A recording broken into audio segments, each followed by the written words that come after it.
जय श्री राम। शंखनाद में आपका स्वागत है। पवन खेड़ा के मामले में असम पुलिस पूरी तरह एक्शन मोड में चल रही है।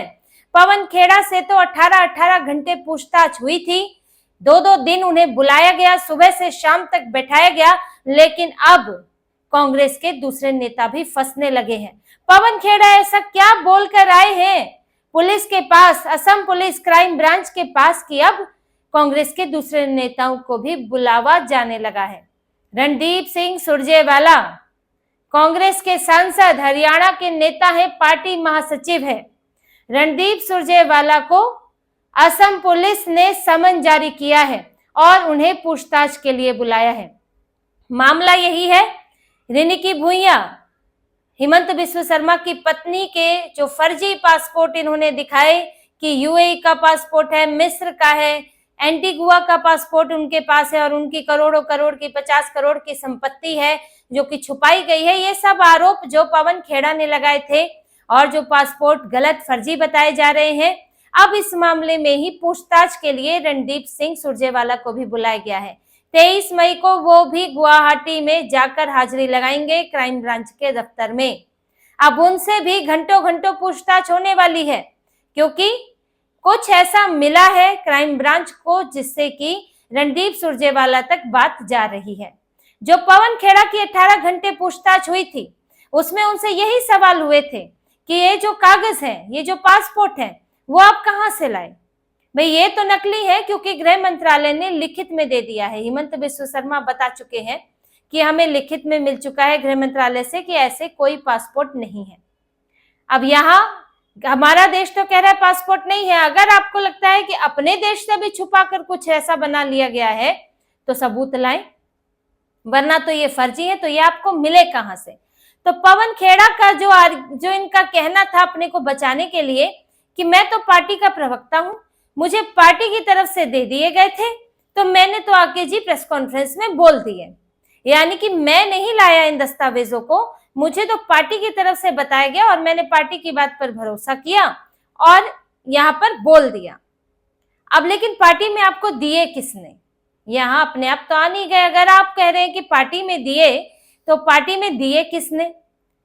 कहाँ इस बात की चर्चा हुई कि हाँ ऐसी प्रेस कॉन्फ्रेंस करनी चाहिए? आपको इस बारे में क्या जानकारी है कि किन लोगों ने तय किया कि ये दस्तावेज उनके पास आए और उन्होंने तय किया कि हाँ इस पर प्रेस कॉन्फ्रेंस करनी है? तो ये देखिए इसके जरिए कहाँ पहुंचा जा रहा है, मास्टरमाइंड तक। ये पुलिस हमेशा यही करती है कि नीचे एक कड़ी मिलती है, फिर उसे खोदते खोदते बढ़ते बढ़ते बढ़ते बढ़ते मास्टरमाइंड तक पहुंचा जाता है।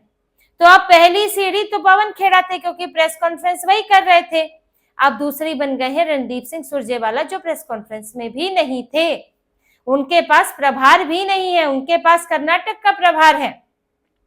तो यहाँ रणदीप सुरजेवाला से तार कैसे जुड़ रहे हैं? आखिर कुछ पवन खेड़ा बताकर आए हैं जिससे कि रणदीप सुरजेवाला तक असम पुलिस पहुंची है। और देखिए पार्टी में, संगठन में तो महासचिव के पद पर है ही, अहम जिम्मेदारियां तो कुछ है ही। पहले तो वो भी एक कम्युनिकेशन संभाल चुके हैं, जैसे कि जयराम रमेश अभी संभाल रहे हैं, और कल को बात तो जयराम रमेश तक भी आ सकती है, क्योंकि देखिए जो प्रवक्ता है उनका सीधे संपर्क तो कम्युनिकेशन डिपार्टमेंट से रहता ही है कि मीडिया को कैसे हैंडल करना है, मीडिया में क्या जाएगा। वो मीडिया चाहे मेन स्ट्रीम मीडिया हो या सोशल मीडिया हो, तो उसके लिए एक कम्युनिकेशन डिपार्टमेंट होता है जिसको लीड कर रहे हैं जयराम रमेश। अब इसी से प्रवक्ता भी जुड़े होते हैं। अब प्रवक्ता के तौर पर इन्होंने तो अपना पल्ला झाड़ने की कोशिश की है कि मैंने ये कागज बनाए नहीं, मैं कहीं से लाया नहीं। मूल रूप से एक कागज जो बताए जा रहे हैं, जैसा कि सीएम का कहना है कि ये पाकिस्तान के सोशल मीडिया पर चल रहे थे, वहां पर फर्जी बनाकर डाले गए थे। अब इसमें 2 बातें निकलती हैं कि वहां पर चल रहे थे तो आपने यहाँ से उठाकर, वहां से उठाकर बिना जांच किए यहाँ पर राजनीतिक लाभ लेने की कोशिश की, रिनिकी भुइयां और हिमंत बिस्व शर्मा को फंसाने की कोशिश की। या फिर दूसरा, क्या आपके कोई संबंध है उस तरफ कि पहले पाकिस्तान के सोशल मीडिया पर डलवाया गया और फिर वहां से ये दिखाओ कि हमने तो जी वहां से उठाया? उसमें भी अपराध बनता है, लेकिन ये बच जाएंगे कि जी हमने ही सब फर्जीवाड़ा किया था, हमने ही फर्जी उसमें चीजें लगाई, नाम से लेकर सब कुछ बदला, तो हमने तो सोशल मीडिया से लिया, ये कह सकते हैं। लेकिन क्या सोशल मीडिया पर आप ही की तरफ से डलवाया गया था?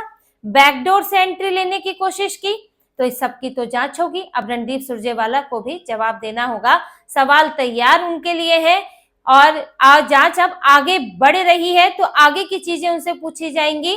और अब जब जांच के लिए जाएंगे तो कुछ सवाल भी सामने आएंगे, क्योंकि अभी तक उनसे क्या पूछा जाना है ये चीजें सामने नहीं आई है।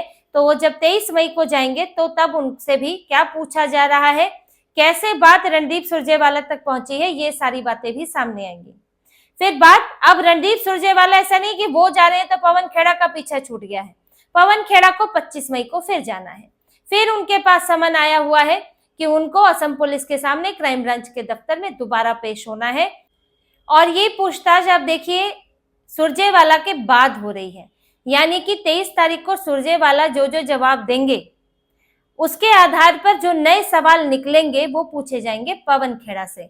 तो पवन खेड़ा ने भले ही एंटीसिपेटरी बेल ले ली सुप्रीम कोर्ट से, लेकिन उस बेल का आपको फायदा नहीं होने वाला है, आप गिरफ्तार नहीं होंगे। लेकिन एंटीसिपेटरी बेल ये नहीं कहती है कि पुलिस कितने दिन बुला सकती है, कितने दिन कितनी देर तक बिठा सकती है, इसका कोई जिक्र नहीं होता है। बस पुलिस आपको गिरफ्तार नहीं कर सकती तो आपको शाम को या रात को पुलिस को छोड़ना पड़ेगा, लेकिन वो आपको दिन भर बैठा सकती है, वो आपको 4 दिन 1 हफ्ता लगातार बुला सकती है, आपको बार बार बुला सकती है। अब पवन खेड़ा कहाँ दिल्ली से गुवाहाटी करेंगे, ये तो 2 दिन तो गुवाहाटी में ही रह गए, अब इन्हें फिर जाना है। अब इनका चक्कर यही कटने वाला है, दिल्ली से गुवाहाटी में ही जीवन इनका जाएगा। और हिमंत बिस्वा शर्मा तो कह ही चुके हैं कि पवन खेड़ा के अंतिम क्षण गुवाहाटी जेल में ही बीतने वाले हैं। उन्होंने तो यहाँ तक सोच लिया है। अब ये देखिए, उनको तो मालूम था कि उनकी पत्नी के दस्तावेज तो ये सब फर्जी दिखा रहे हैं, इसलिए वो इतने आत्मविश्वास के साथ उन्होंने बोला था। और गुस्सा उन्हें इस बात का भी था कि इन्होंने चालाकी करके चुनाव प्रचार खत्म होने के 1 दिन पहले इन्होंने प्रेस कॉन्फ्रेंस की। अब चुनाव प्रचार खत्म हो गया तो वो लोगों तक अपनी बात भी नहीं पहुंचा पाए।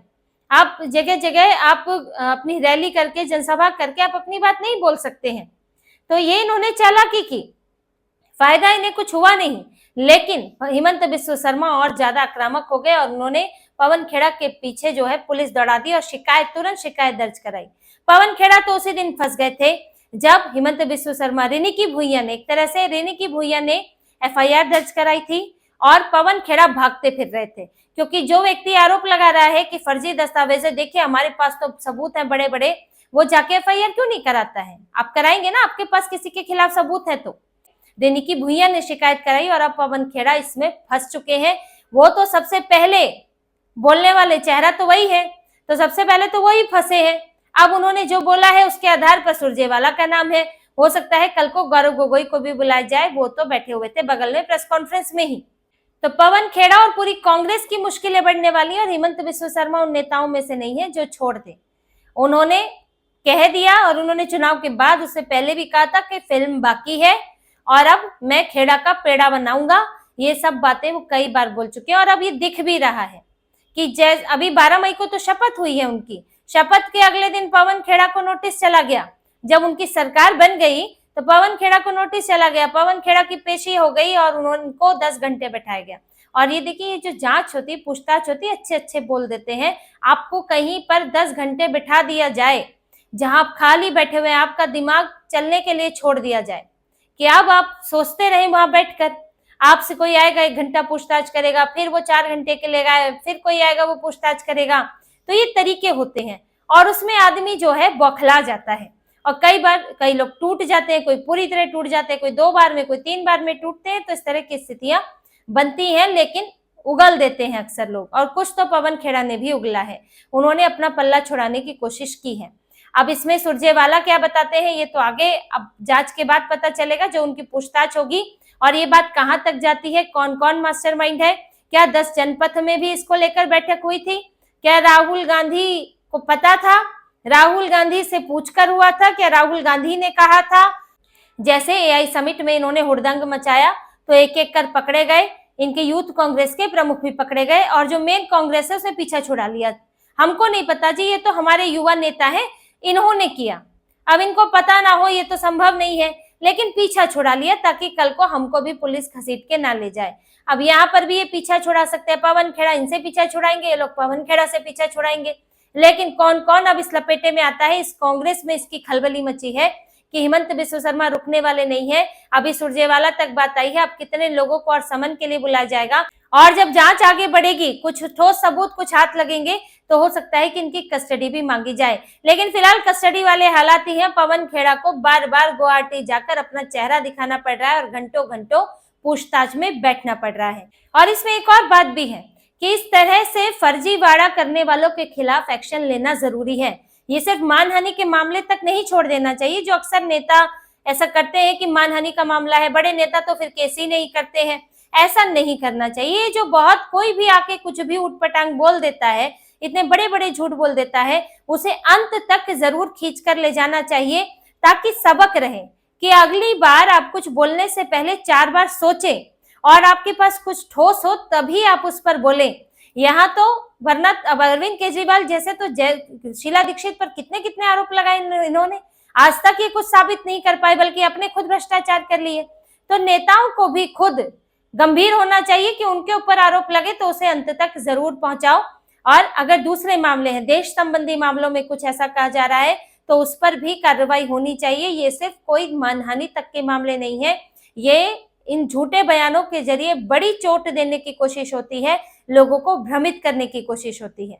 तो इसी तरह की और खबरें और विश्लेषण आपके लिए लाते रहेंगे। हमसे जुड़े रहिए, सब्सक्राइब कीजिए, कमेंट कीजिए। बहुत बहुत धन्यवाद। जय श्री राम।